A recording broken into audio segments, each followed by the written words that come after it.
In this lecture, we are going to see Indian Evidence Act, Part 2 of Indian Evidence Act on proof, and Chapter 3 of Indian Evidence Act. இந்த video பதிவில் இந்திய சாட்சி சட்டம் பகுதி 2 chapter அத்தியாயம் 3 ஐ பார்க்க போகிறோம். Facts NEET not be proved. எந்தெந்த சங்கதிகளை நிரூபிக்க தேவையில்லை. Facts need not be proved. Certain facts need not be proved.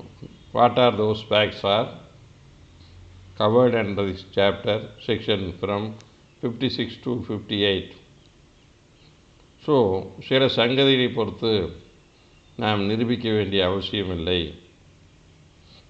இருதரப்பினரும் அது பிரிவு 56, 57, 58 என்னென்ன சங்கதிகளை பொறுத்து நாம் நிரூபிக்க தேவையில்லை என்பதை இந்த 3 சட்டப்பிரிவுகளும் வரையறை செய்துள்ளது.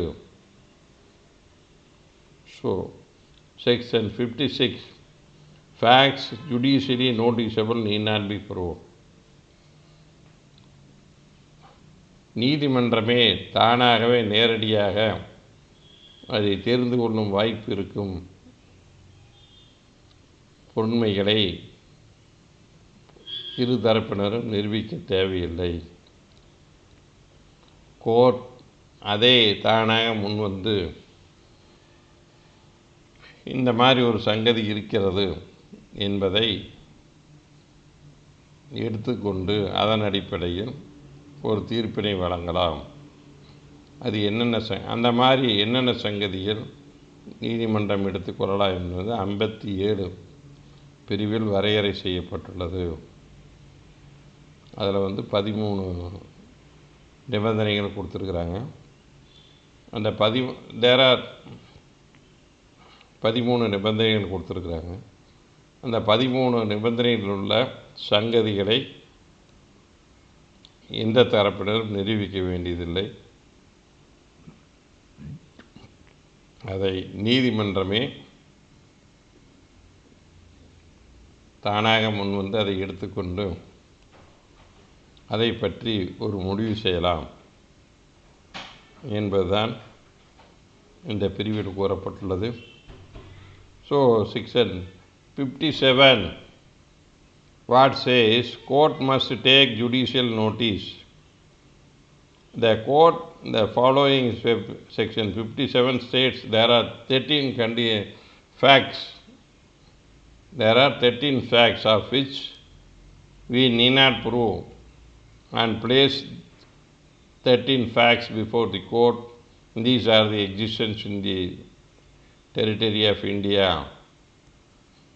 So the 13 facts, what are 13 facts are defined in section 57 of Indian Evidence Act.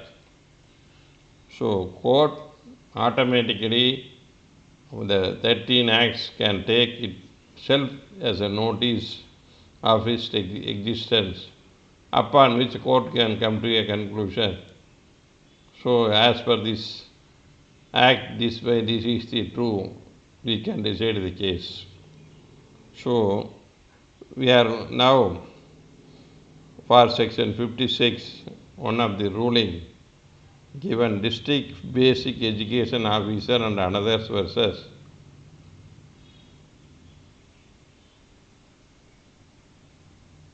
Dhananjal Kumar Shukla and others, 2008-2 Law Weekly, page 711, Supreme Court, or 2008-3 SEC, page 481.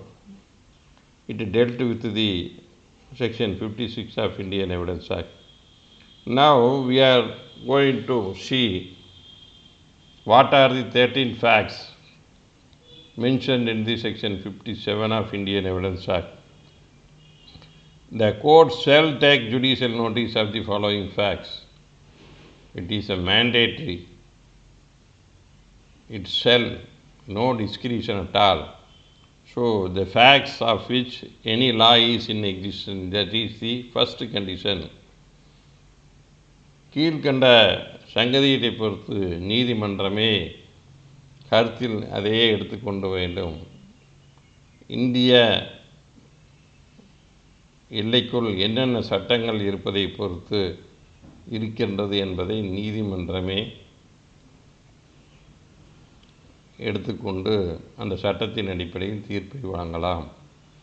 இப்படி ஒரு சட்டம் இருக்கிறது என்று ஒரு நீதிமன்றத்தில் அந்த சட்டத்தை கொண்டு வந்து தாக்கல் செய்து குறியீடு செய்து நிரூபிக்க வேண்டிய அவசியமில்லை. So what are the laws are in existence need not be proved. Court can take its on, this is the law is in existence. Then second condition, all public acts passed herein after to be passed. Already passed laws enacted in the Parliament of India or the pending act to be passed in future, all can taken by the court itself. We need not produce any material of it. Then article of war, army, if any war is declared and any articles of war with regard to, suppose there is a war between the Pakistan and India and China, then the article of war need not be proved. Then course of proceedings of the Parliament of India. So what are the things are happened in the Parliament, the proceedings of the Parliament. அதே மாதிரி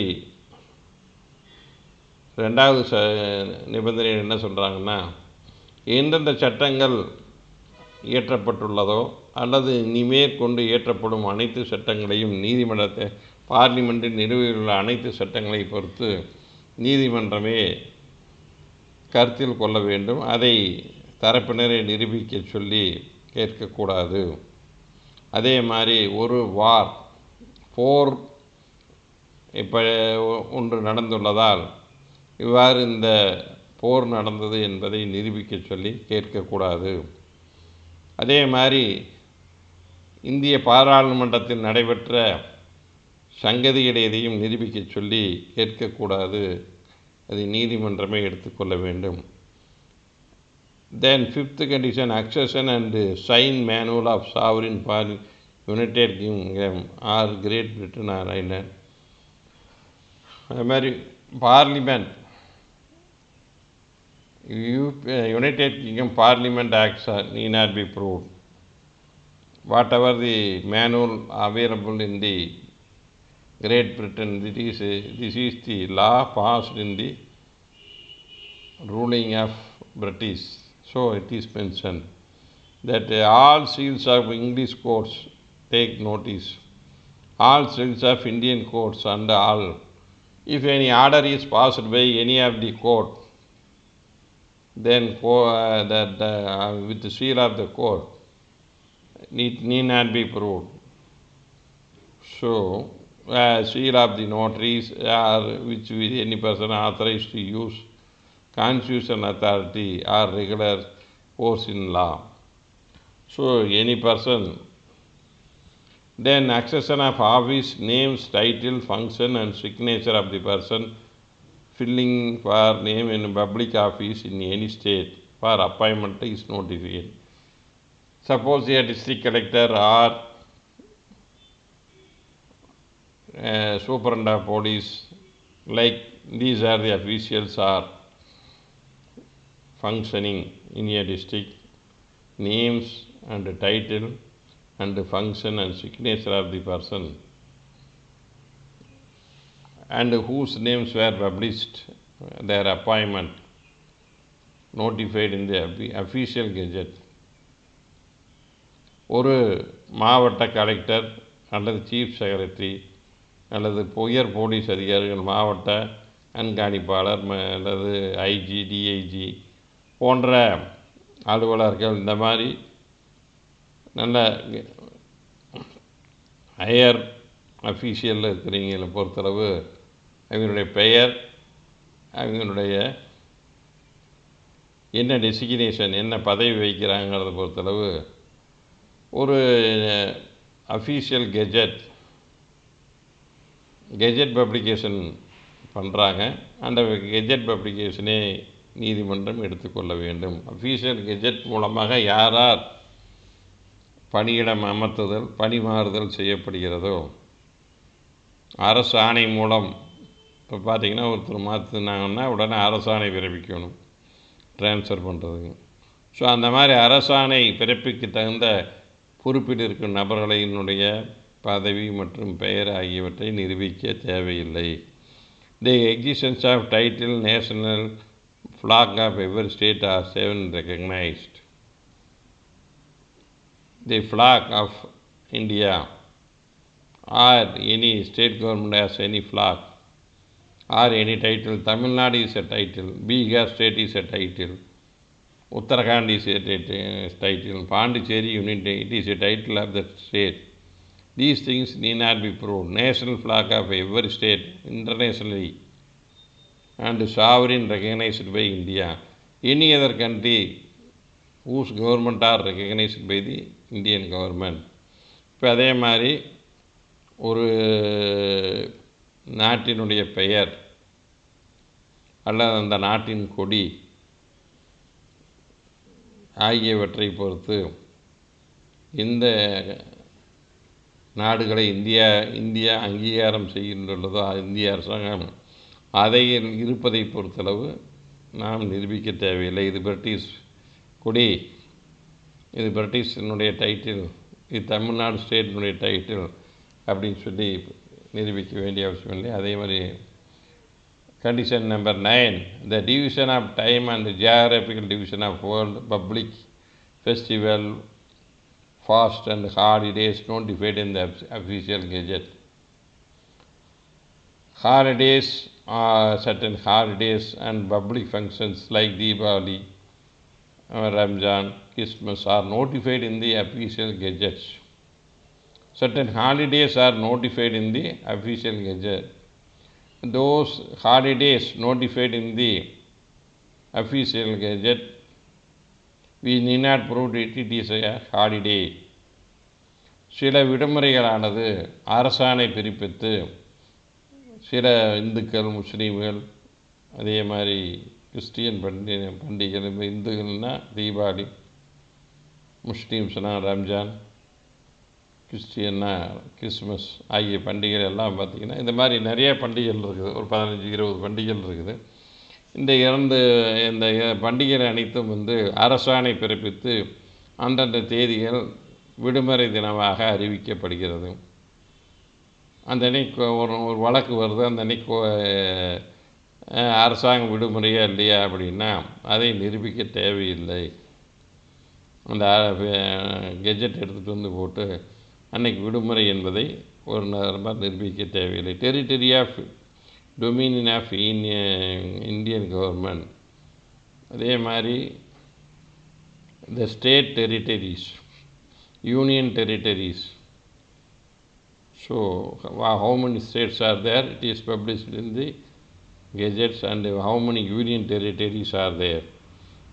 ஒரு மாநில எல்லைகள், union பிரதேச எல்லைகள் ஆகிய பொறுத்து இந்திய அரசாங்கால் அங்கீகாரம் செய்யப்பட்டதை நிரூபிக்க தேவையில்லை. Commencement and continuation termination of hostility between the government of India or any other state or a body of person. The relationship of two countries,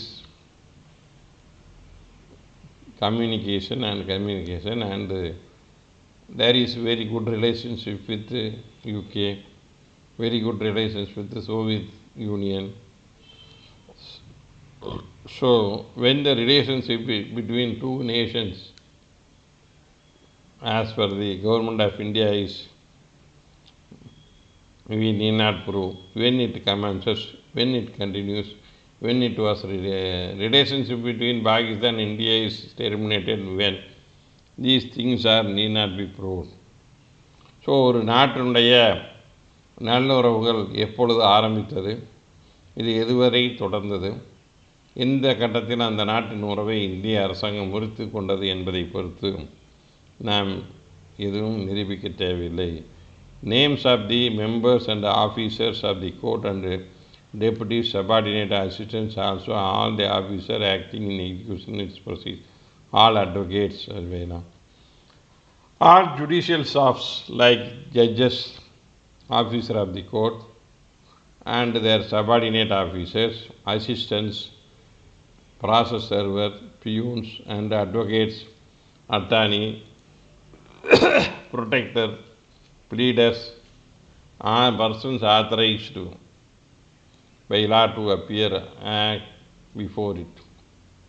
So all judicial staffs need not be proved. Names of the officer and the names of the advocate need not be proved. The rule of road.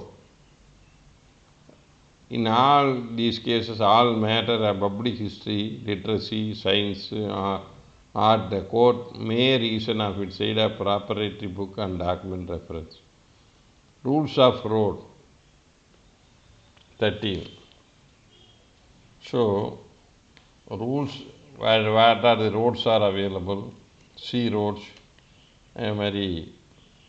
land roads, maps are available. We need not prove there is a road to Cochin to Madras. So அதே மாதிரி 13 பிரகாரம் நீதித்துறையின் ஊழியர்கள், நீதிபதிகள், அவர் கீழ் பணி செய்யும் அனைத்து விதமான நீதிபதிகள், நீதிமன்ற ஊழியர்கள், உதவியாளர்கள், அதே மாதிரி ப்ராசஸ் செக்ஷனில் இருக்கிற அனைத்து வக்கீல்கள், வக்கீலுடைய பெயர்கள், இதையெல்லாம் நிரூபிக்க வேண்டிய யார் யார் இந்த இதில் இருக்கிறாங்கிறது நிரூபிக்க வேண்டிய அவசியமில்லை. அதே மாதிரி ஒரு ரூல்ஸ் ஆஃப் ரோட், இப்போ ரோட்டில் போகையில் எப்படி போகணும், இடது பக்கம் போகணும், வலது பக்கம் போகணும், அந்த மாதிரி சாலை விதிகளை பொறுத்தளவு லெஃப்டில் தான் போகணும், இண்டிகேட்டர் போட்டு போகணும், இந்த மாதிரி விதிகளை நிரூபிக்க வேண்டிய அவசியம் இல்லை. So rules of road in all these cases and matters are public history, literary, science or art, court may resort for its side and appropriate books and document reference.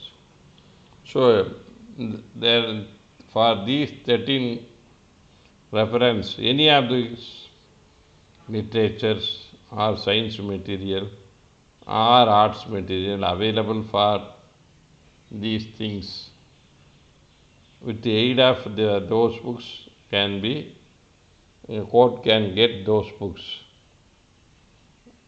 So court is called upon any person to take the judicial appointment. It may refuse unless until the person produces such a books or document as it considers as unable to do it. Suppose a party to the proceeding is called upon to produce these materials to take judicial notice of any facts. It may refuse to do so unless until such a person produces a book or document may consider necessary unable to do it. So, court must give a notice to produce any person to produce any book or documents as it consider necessary. ஒரு நீதிமன்றம் அபிப்பிராயப்படுமானால் இந்த புத்தகங்கள், இந்த ஆவணங்களை தேவை என்பதை கருதி அதை நீதிமன்றம் ஆஜர்படுத்தி சொல்லி கேட்கலாம். இப்போ கலெக்டரேட்டில் ஒரு கெஜெட் இருக்குது, இன்னொரு பெட்டிஷன் போட்டு கெஜெட் எடுத்துகிட்டு வாங்கன்னு கேட்கலாம். ஸோ அந்த மாதிரி நீதிமன்றம் can called upon any person to இப்போ ஒரு கலெக்டரேட்டில் ஒரு கெஜெட் இருக்குது, எப்படி தெரிஞ்சுக்கிறது? உடனே அந்த கலெக்டரேட்டில் கெஜெட் பப்ளிகேஷனில் அனைத்து அரசாங்க ஆணைகளும் ஒரு மாவட்ட கலெக்டரேட்டில் ஒரு ஆஃபீஸரை வச்சு பார்த்துக்கிட்டு இருப்பார். ஸோ அந்த ஆஃபீஸர் மூலமாக அதை கொண்டு தாக்கல் செய்ய சொல்லி கேட்கலாம். So these are the 13 condition. Those facts are need not be proved by the parties. இந்த 13 சங்கதிகளை பொறுத்தளவு நீதிமன்றமே அவைகளை எடுத்துக்கொண்டு அதன் முன்னுள்ள பிரச்சனைகளை அந்த சங்கதியின் அடிப்படையில் நிர்ணயம் செய்யலாம் என்று கூறப்படுகிறது. அதில் என்னென்ன புக்ஸ் தேவையோ அந்த வகையான புக்ஸுகளை பயன்படுத்தி அந்த புத்தகங்களோ அல்லது டாக்குமெண்ட்டுகளோ ரெஃபரன்ஸ் எடுத்து பயன்படுத்தி அதன் அடிப்படையில் முடிவு செய்யலாம். அதே மாதிரி யாராவது ஒரு குறிப்பிட்ட நபரிடம் அந்த புத்தகங்கள் அல்லது ஆவணங்கள் இருக்குமானால் அதை ஆஜர்படுத்தப்பள்ளி அந்த நீதிமன்றம் அவர்களுக்கு உத்தரவிடலாம் என்று சொல்லப்படுகிறது. Then Section 58 of Indian Evidence Act. Facts admitted need not be proved. So when a fact is admitted, that fact is, we need not prove that fact. What is that? No fact need to be proved if any proceedings in which parties or their agent agree to admit at the hearing or before hearing admit in writing which rules of pleadings in force in the time and they deemed to be admitted by their pleadings. Court, provided that the court may require the facts to be admitted to be otherwise then such admission. இப்போ இதில் பார்த்தீங்கன்னா civil rules of ப்ராக்டிஸில் after filing both return statement call upon the party what are the facts are admitted by both sides. Nowadays we are not doing like that, but there is a provision in CPC. So whether you are admitting as per your pleadings these facts, court can ask, or by way of pleadings admitted and writing in their hands. As per rules, if any pleadings is admitted, by way of pleadings it is admitted, those facts need not be proved.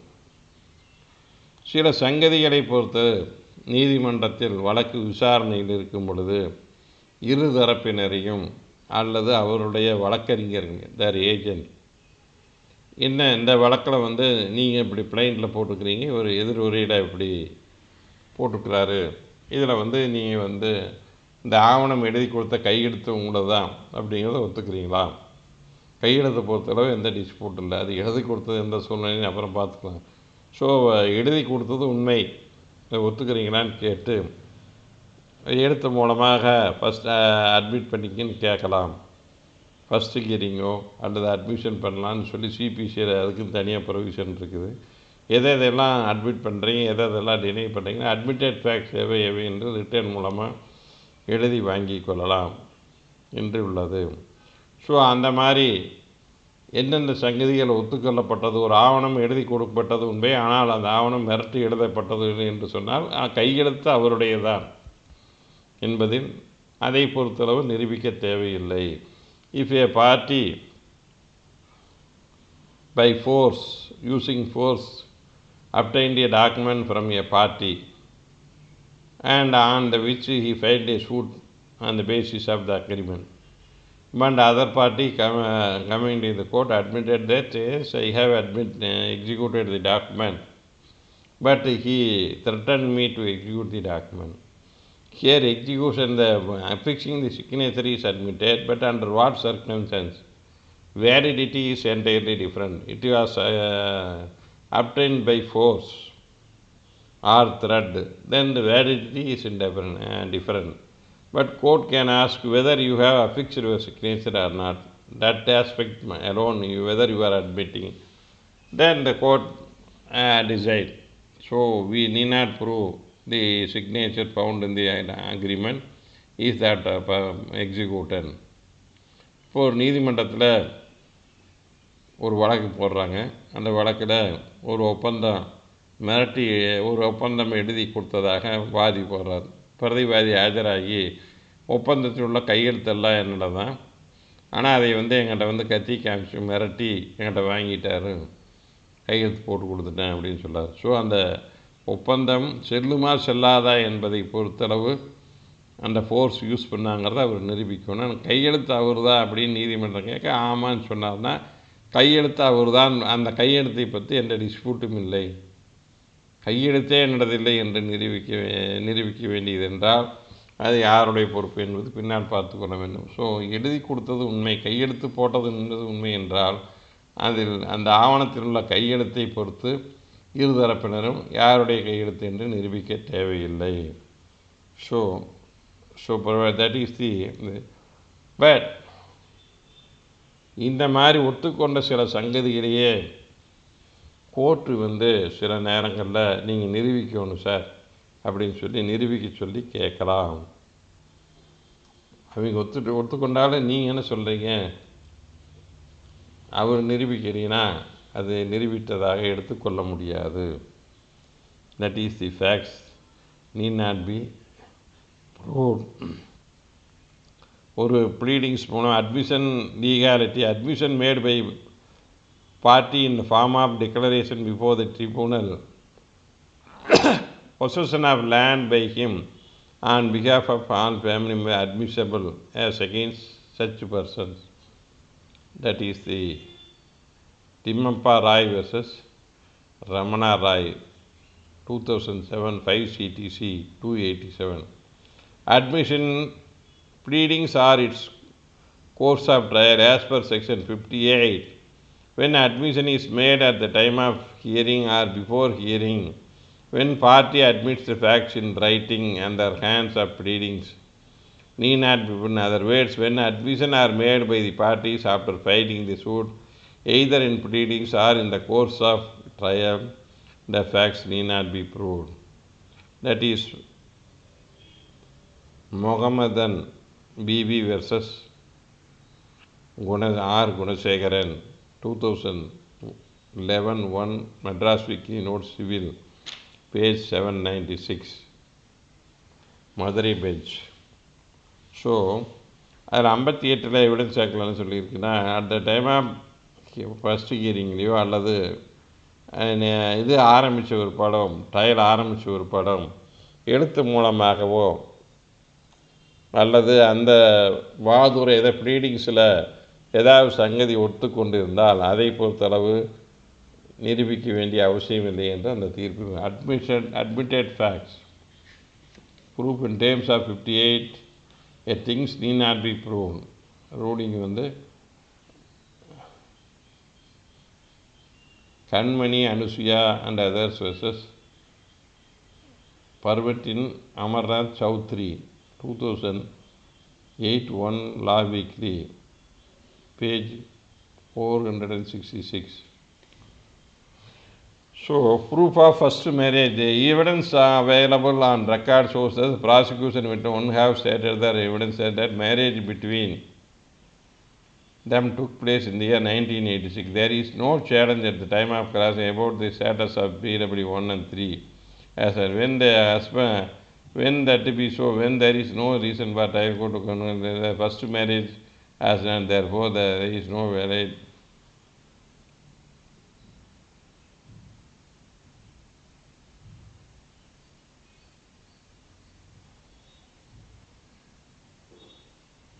There is no valid marriage. So, proof of first marriage. Evidence available on record shows the prosecution only stated that evidence of the marriage between them took place in the year 1986.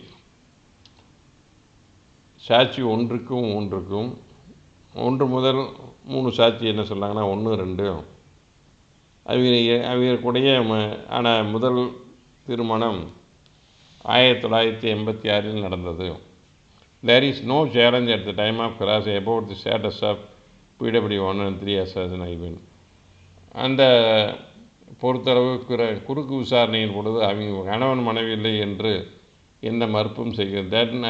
அந்த மாதிரி இருக்கிற கட்டத்தில் marriage நிரூபிக்கப்படவில்லை என்று நீதிமன்றம் கூறியுள்ளது சரியல்ல அப்படின்னு சொல்லி அந்த தீர்ப்பில் சொல்கிறாங்க. Babu versus Thiyagarajan, 2004, 1 TNLR, page 462, அல்லது அதே ஈக்குவலண்ட் சைஸ் 2004, 2 CTC, page 331, 2004, 2 CTC, page 331, Madras. So, certain facts need not be proved. How and when, where, these are the facts discussed under this chapter. So, we have covered section 1 to 100. So, section 1 to 100, mainly what are the evidence, what is meant by evidence, section oral evidence, section 60, what are the documentary evidence, section 60 to 100, 61 to 100. And other than this direct evidence, what are the indirect evidence are available? That is the section 5 to 55. Section 5 to 55. They are not direct evidence, but they are connected with the issues in trial. They are not direct evidence, indirect evidence. That by using the indirect evidence, we can come to a court can decide issues before it, dispute before it. So, what are they? We have already discussed in so many classes. இதுவரை நாம் சாட்சி சட்டத்தில் 1 முதல் 100 பிரிவு வரை பார்த்துவிட்டோம். இதில் பிரிவு 60 என்பது வாய்மொழி சாட்சி, நேரடி வாய்மொழி சாட்சியம் என்பது என்ன என்பது கூறப்பட்டது. 61 முதல் 100 வரை ஆவண சாட்சியங்கள், நேரடி ஆவண சாட்சியங்கள் எவை, அது எவ்வாறு நிரூபிக்கப்பட வேண்டும் என்பதை பற்றியெல்லாம் பார்த்தோம். இது நேரடி சாட்சியம். இந்த நேரடி சாட்சியம் இல்லாத பிற சாட்சியங்கள், இப்போ கொலை பண்ணணும் அப்படின்னு சொன்னால் அந்த சாட்சியே இல்லாத கொலையாக நடந்ததுன்னா மற்ற மறைமுக சாட்சிகள் தான் இன்டைரக்ட் எவிடன்ஸ், சர்க்கம்ஸ்டன்ஷியல் எவிடன்ஸ். சூழ்நிலை சாட்சிகள் எவையெல்லாம் வைத்து அந்த கொலை வழக்கை நிரூபிக்கலாம் என்பதை அந்த 5 முதல் 55 பிரிவுகள் வரை பல்வேறு பிரிவுகளில் சொல்லப்பட்டுள்ளது. சிவில் வழக்குகளுக்கு எவைகள் பொருந்தும், கிரிமினல் வழக்குக்கு எவைகள் பொருந்தும் என்பது நாம் ஏற்கனவே பல்வேறு வகுப்புகளில் பார்த்துள்ளோம்.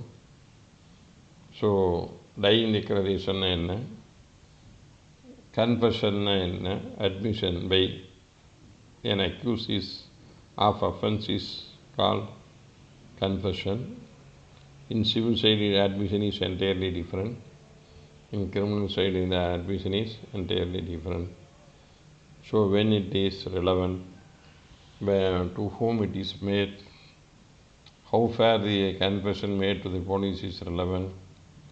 So these are the things, and handwriting experts, opinion of handwriting experts, and customs or characters, how when relevant. So various things, opinion of the experts when relevant, then judgments of the court when relevant. So many things we have discussed in all previous classes.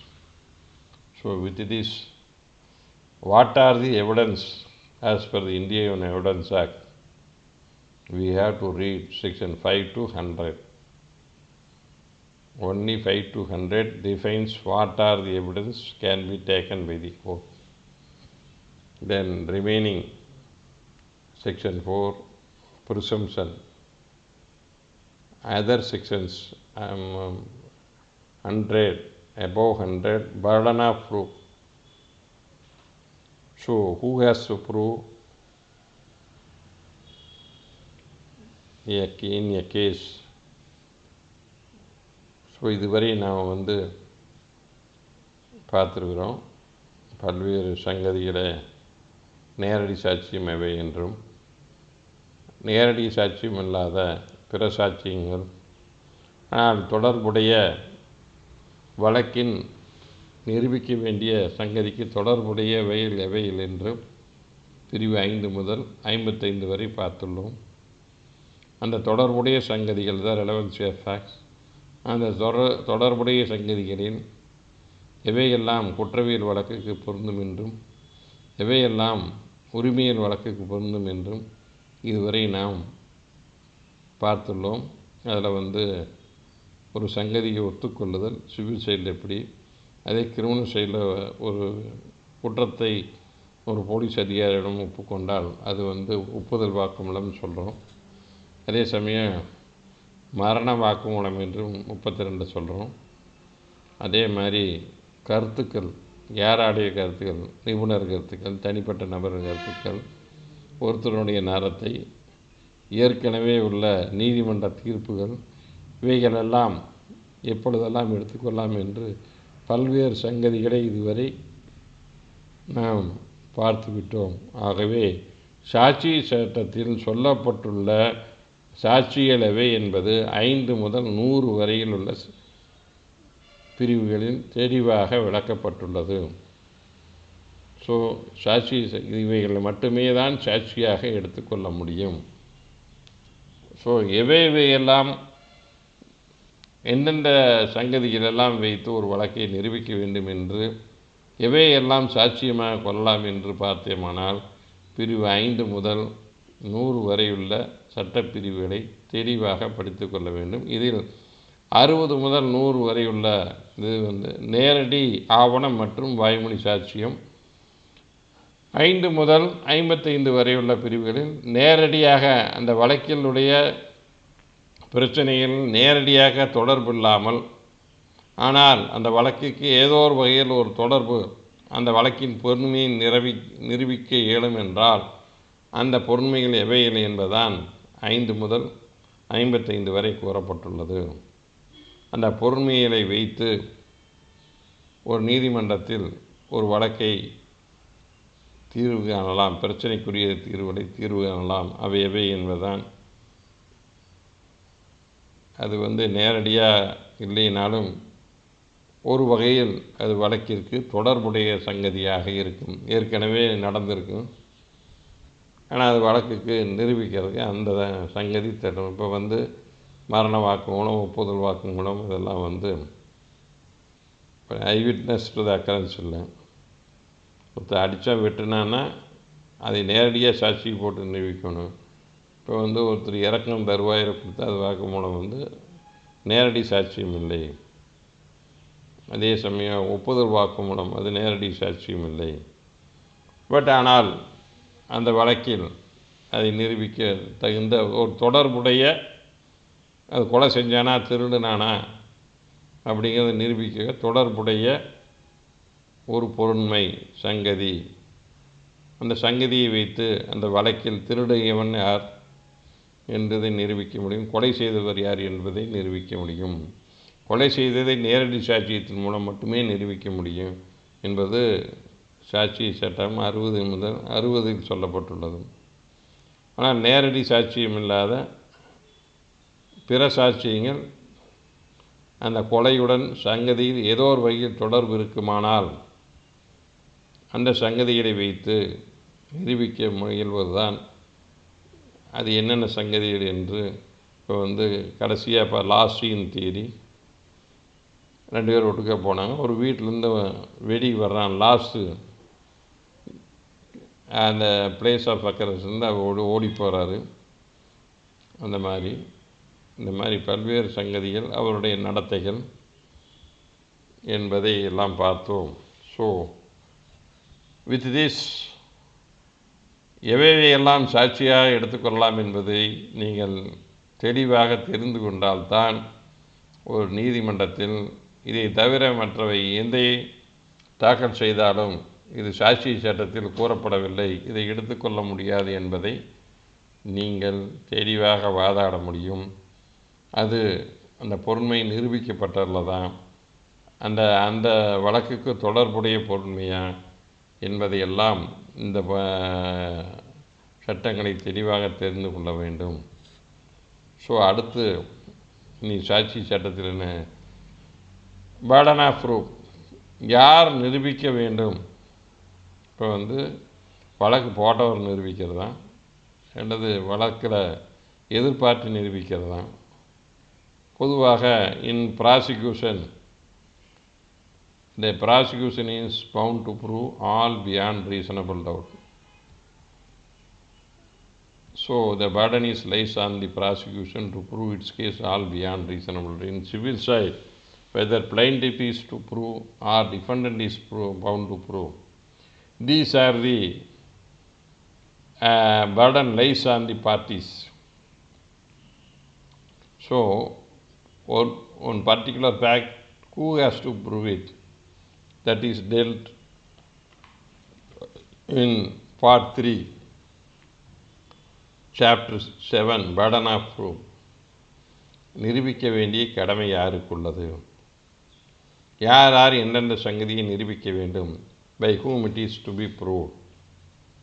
So these are the various sections which says that who has to prove, which is to be proved, how is to be proved, the burden lies on whom.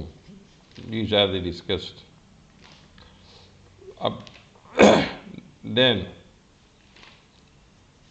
next chapter is of witnesses, so burden of proof. And then chapter before that, chapter 9, section 118 onwards, what are the persons are capable of giving evidence, whose evidence can be taken into account. That is the section 118 to 134. Then examination, order of the examination, how the witness to be examined is dealt in the chapter 10 of the Indian Evidence Act. Chief examination, cross examination, these are the art, who has to begin. So many things are there. So we will see all other in later class. Thanking you.